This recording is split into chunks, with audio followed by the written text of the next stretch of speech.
The Harry Potter series has been going strong for more than 20 years. Harry Potter appears to be the fan base that keeps on giving, with a whole younger breed of followers. Both the novels and the films have a large following of admirers. While the Harry Potter film series is widely considered as a legendary cinematic phenomenon for both children and young adults, it's also reasonable to say that there were a number of production flaws that made their way onto the big screen. This video is brought to you by Answerly, a question platform that pays you for adding high-quality answers on different questions. The users are rewarded in Answerly tokens, which they can easily convert into dollars or any other cryptocurrency by using one of the exchanges mentioned in the description. Hello and welcome to our YouTube channel. In today's video, we will be talking about the Harry Potter scenes that the movie got wrong. If you were a die-hard fan of this movie series, then this video is for you. So without further ado, let's get started. Quidditch Cup romance. In the Room of Requirements, Harry and Ginny did not meet. When Gryffindor wins the Quidditch Cup, he lays a big kiss on her in the common area in Half-Blood Prince.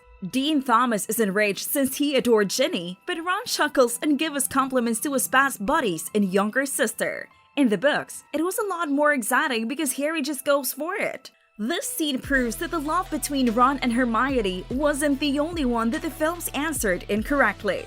Ron Weasley, house elf hero. The sequence in the previous film wherein Ron and Hermione were together was fantastic, but that wasn't what occurred in the books. Ron mentioned in the writings that he was concerned about the House of Elves. He wished to get them to security before they lost any more lives as Harry Potter suffered. But before we continue discussing the other Harry Potter scenes that the movie got wrong, like this video, smash the subscribe button, and click the notification bell right now, because if you don't, you will be left empty about the information regarding the scenes in Harry Potter. Next, we have Tom Riddle's demise. Voldemort disintegrates into small flakes in Deathly Hallows Part 2, but many supporters believe this Mart has died. During his final combat with Harry in the Great Hall, his Avada Kedavra resonates in the volumes. Who could neglect Harry's incredible statement at a certain time? Voldemort is called Tom by him. The body of Tom Riddle drops in an unsatisfying manner, which was done on purpose to demonstrate that he was actually human. Voldemort was pronounced incorrectly throughout the films.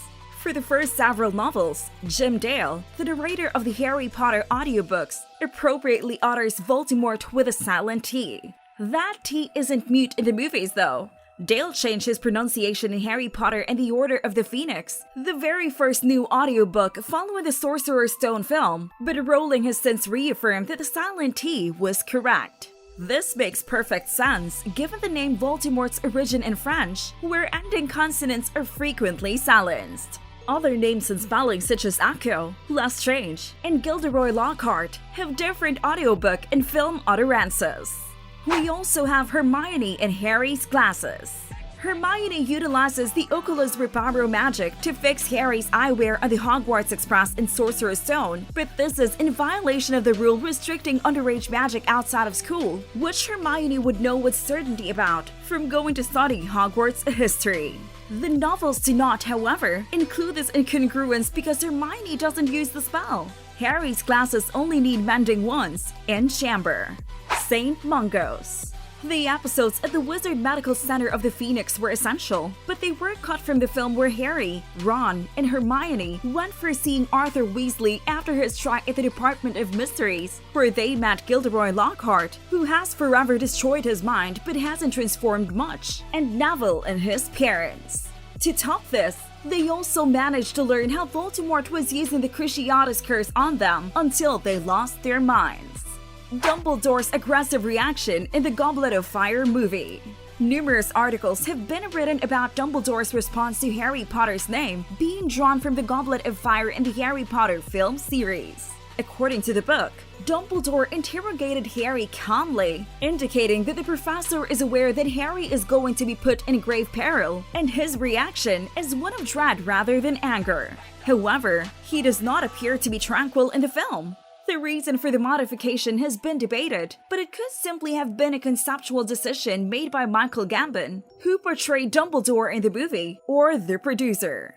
Nothing but a beetle. The sly liar journalist is actually an undeclared animagus, which has been forbidden in the wizarding world. Her animal aspect is a bug, which seems appropriate considering how she obtains all of her gathers. When Hermione finds this, she imprisons her for a year in a glass jar. Then she tried to blackmail Rita into assisting them with a piece that would provide Harry with the other half of Voldemort's reappearance. Although Rita's Keter was well placed, there is a lot of stuff about her absent from the films. It is also important to address Kreacher's redemption.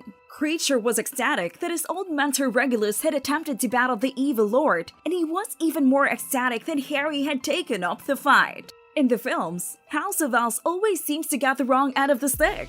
He gathered the Hogwarts elves for the final confrontation and led them out, proclaiming his lords to be heroes. It made up for everything that had gone wrong in the previous books. Additionally, the Hermione's dress. Although it may appear to be a minor point, Hermione's attire has sparked a heated debate. Hermione donned a blue dress to the Yule Ball in the book and accompanied Viktor Krum. For the first time, Harry and Ron noticed how attractive their friend is.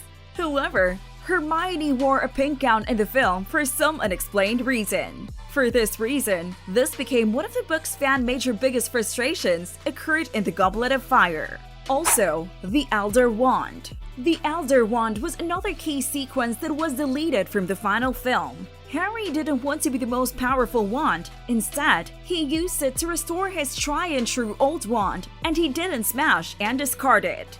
Believing the former headmaster was the absolute owner, he returned it to Dumbledore's tomb. The Department of the Mysteries. The Department of the Mysteries is only shown in portions in the film adaptation of The Order of the Phoenix, but it is far weirder in the literature. The department has dozens of doors, and people see a handful of them in the novel. There is an anti-gravity space room filled with galaxies, a clock room filled with time turners and other mystical devices, and a mind room filled with tons of brains in glass jars that fight anyone and everyone who approaches them. Second to the last was that Harry does not have his mother's eyes in the film. Throughout the story, several people tell Harry that he has his mother's eyes, which are depicted in the book as bright green. However, Daniel Radcliffe, who plays Harry, has blue eyes in the movie series. Radcliffe had a severe response to the colorful contact lenses that the producers planned to use, then they just ignored it. In addition, in the movie, some actors received mild physical modifications, like Percy Weasley not wearing glasses and Aunt Petunia having dark hair rather than blonde. Lastly, Dumbledore's death. Dumbledore's dying at the hands of Severus Snape is arguably one of the sad events in the series, yet the movie actually mismanages this pivotal moment. Dumbledore performs the Petrificus Totalis charm to hold Harry locked in time, so he simply can't stop Draco and the Death Eaters in the book.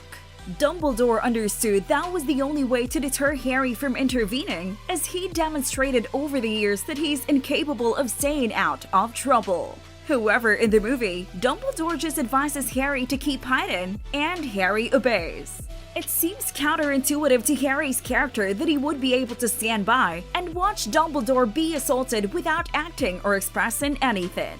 Despite scenes that the movie did not address properly, the Harry Potter series film is still a job well done because of the fantastic performance of the characters and the incredible scenes. What are the other scenes that you noticed from the movie that differs from the books? Let us know your thoughts about this video in the comments section down below. If you like this video, make sure to smash the like button and subscribe to this channel. To learn more about Answerly and Answerly tokens, check out the links in the description.